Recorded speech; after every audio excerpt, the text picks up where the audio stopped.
This is Professor Ochoa coming at you live from my backyard. House is a little too crazy. I don't know about you guys. I'm getting stir crazy as well.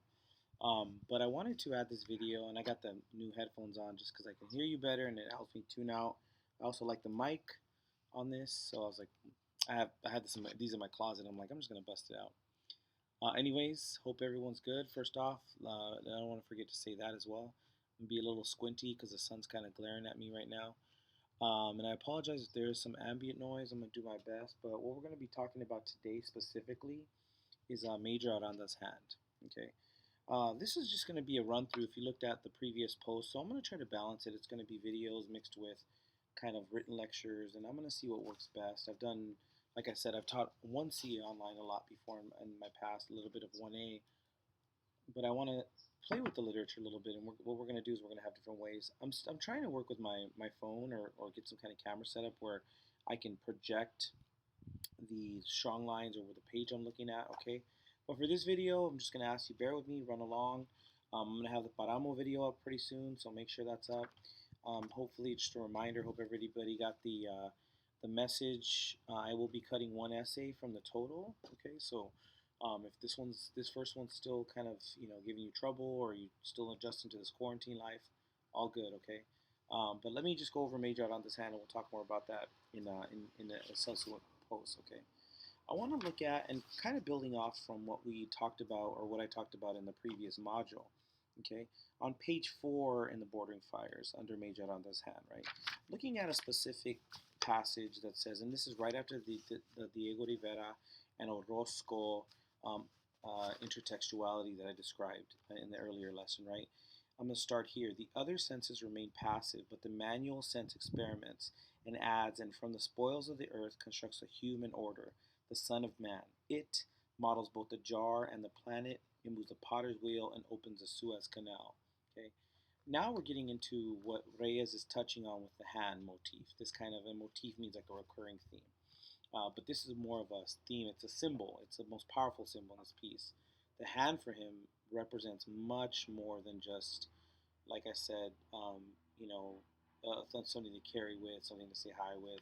The hand is a symbolic um, instrument that basically has made the world go forward, right? From, what did he say? It models both the jar and the planet. Beautiful kind of metaphor there, right? Going from something so small and insignificant to like the whole planet. Beautiful imagery there. Also, if you look at Diego Rivera's the painting that I added, it's that hand holding the cosmic globe. Okay, so this is something he's touching on here, right? But we want to get really into what this means. Okay, it moves the potter's wheel, something insignificant, kind of small, and opens the Suez Canal, right? So man, for me, with that imagery, right, the Suez Canal is this man-made canal that we've created as humans, right? He's opening up this larger kind of question about man's potential, in my opinion, or human's potential. I don't mean to make it gendered, right? So human potential is really magnified for him here, right? Um, and it could have this idea of while we are artistic, while we are intelligent, it is also what we have done physically, right? This kind of the earth, kind of existence that we've had since the dawn of time, right?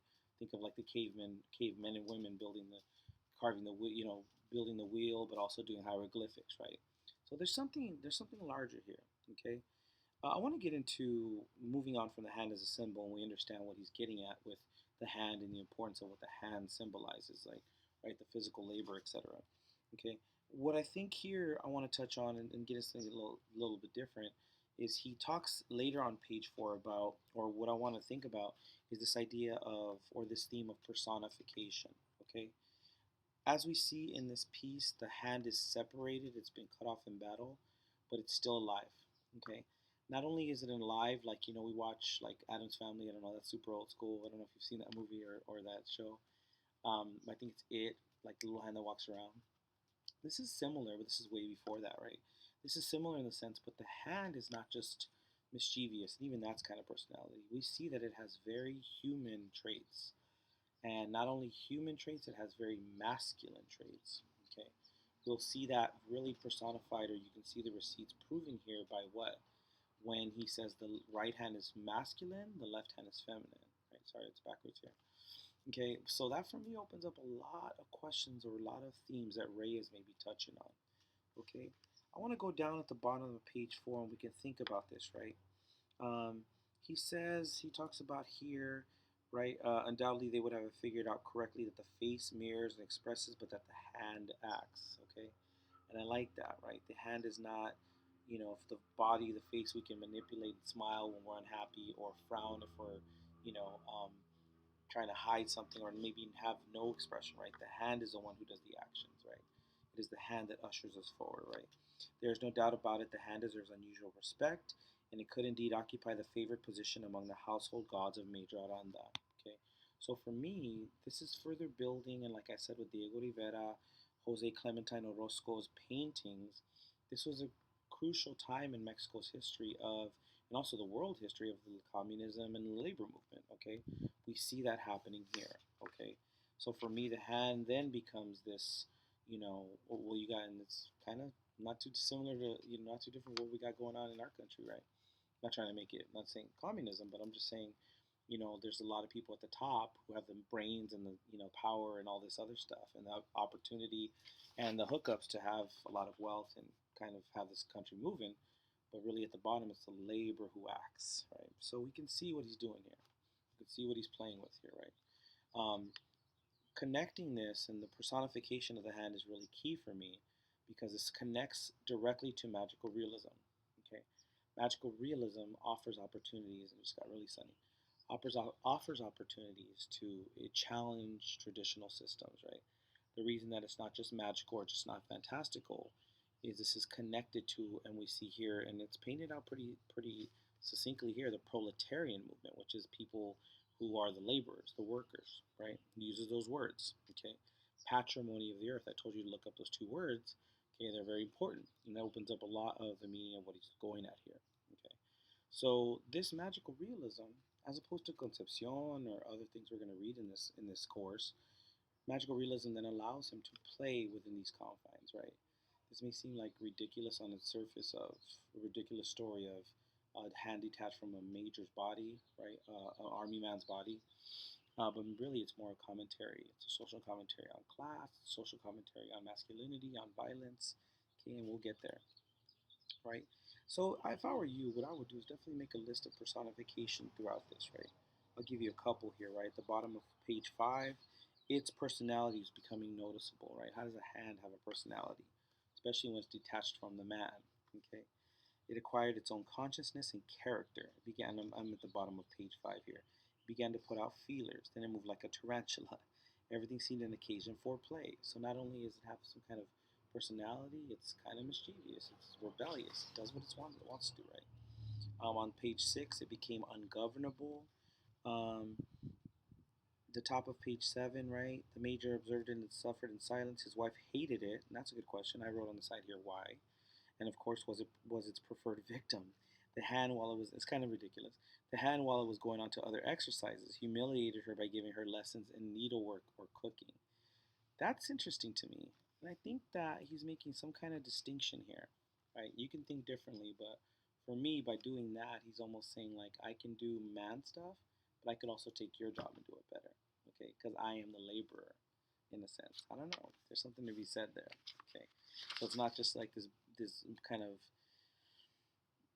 masculine dude that is kind of taking over, right? Okay, so that's something to say here. With that being said, though, once we go to page 9, this is something I also want to touch on. The poor left hand, the female, needed the kiss in the company of the right hand, the male. Okay, for me, that opens up a lot. Okay, he could have easily made this just a story of labor versus, kind of the man as this corporation or whatever you want to think about it. For me, he's also making a gendered commentary here, which I can directly connect to Concepcion. I see that connection big time, right? But he's making that distinction there that one is male, one is female, and I want you to really think on why that may be significant, okay? Let's keep reading here on page 9. Let us not belittle it in its slowness. It tenaciously preserves as a precious ballast the prehistoric virtues. Slowness, the inertia of centuries in which our species has developed. It corrects the crazy audacities, the ambitions of the right hand. Okay? It has been said that it is fortunate that we do not have two right hands, for in that case we would become lost among the pure subtleties and complexities of virtuosity. Right? And on the surface, it's ridiculous, right? Like, who says your left hand is female? Who says your right hand is male, right? Here, he's making a commentary, almost as if it is a kind of commentary on social. It's a social commentary on gender, in a sense, right? So Reyes is using a number of things here to maybe, and if you want to make it like an overall theme of the piece, it's to give a voice to the underdog, right? Maybe it's women in a culture, maybe it's laborers in a culture, right? Maybe it's Mexicans on the global stage, right? So it's interesting, right? But to notice this, and we have to pause because we're like, it's just about a hand, right? Well, yeah, of course, but it's much more than that. Okay. Mm, I think, I kind of want to wrap it up there. I wanted to give you a little bit of sense of what I'm looking at here, okay? When you return to this, and obviously if you want to write your essay on this, you don't have to, think about what the hand symbolizes, okay? Understanding the contextual, larger kind of circle of the Reyes wrote in is important. Don't get me wrong, that's something you can do on yourself. I give you a little bit of his bio, okay? But I also want you to think about um, what this does here, even just thinking about this in today's day and age, right? If a hand symbolizes the masculine, is that, we see the hand is kind of aggressive and violent, right? If the female is the balance there, then what is he saying there? Like, there's got to be some kind of middle road. But he also complicates it because the hand is not just this masculine brute, it also wants to do kind of traditional female work as well, okay? But it isn't until the hand is detached from the body and the man that we start seeing these possibilities. And also, this is in the realm of magical realism that is ridiculous. It's a ridiculous type of thinking, like, oh, that hand takes. It's just kind of a comical scene too, where the hand is like almost seen to be doing like push-ups or pull-ups or whatever, and then it's like gives it like, oh, like it's kind of getting buff, right? And I look at my hand like, oh crap, man, it's not buff or whatever, right? So this is something to think about, and I want you to think about that as you go along here, okay? What does it do if that hand symbolizes, right? What does the hand symbolize? What does the man symbolize? The fact, and I also want you to pay close attention to this, the hand being detached from the militaristic body, because it is a major. He's in the army, right? When the hand finally dies at the end, and this is something I want you to focus on and see what we'll talk about here, or what you think about, because I'll create some open discussions on this as well, right? So at the end of this, he straightened up to his full height, reassumed his. This is after the hand either committed suicide or choked to death or somebody killed it, right? And startling his household, shouted at the top of his voice, "Attention! Fall in, all to their posts. Bugler, sound the bugle call of victory." Okay, so the hand was almost so uncontrollable, right? Which doesn't really go well in militaristic circles. Okay, now this was his return to normalcy. Okay, this is also something he may be commenting on. This need for war, this need for. There's a lot here. There's a lot here. And this is just me seeing it from, I don't even need to know the deeper contextual kind of ramifications or histories. Understanding that this is a detached hand from a major in battle. And then after that hand perishes, who's kind of rebellious and trying to do his own thing, even needlework, coursework, whatever, or needlework or with other housework, whatever. Still, we get this return to normalcy, which comes in the way of what? Military, which comes in this way of um, violence, which comes in this way of order, right? Magical realism, then, and the way I'm going to end this, you guys, is it disrupts order. It disrupts normalcy. It causes you to pause, take a look, and then see the world through different eyes. Have a good one. I hope it opens up the short story for you a little bit. Okay. Pedro Paramos coming soon. Anzaldua's coming soon. I'm going to try to mix it up a little bit for you guys. Maybe I can have a way to stream it. But like I said, always send me questions, and I'll talk to you soon. Have a good one.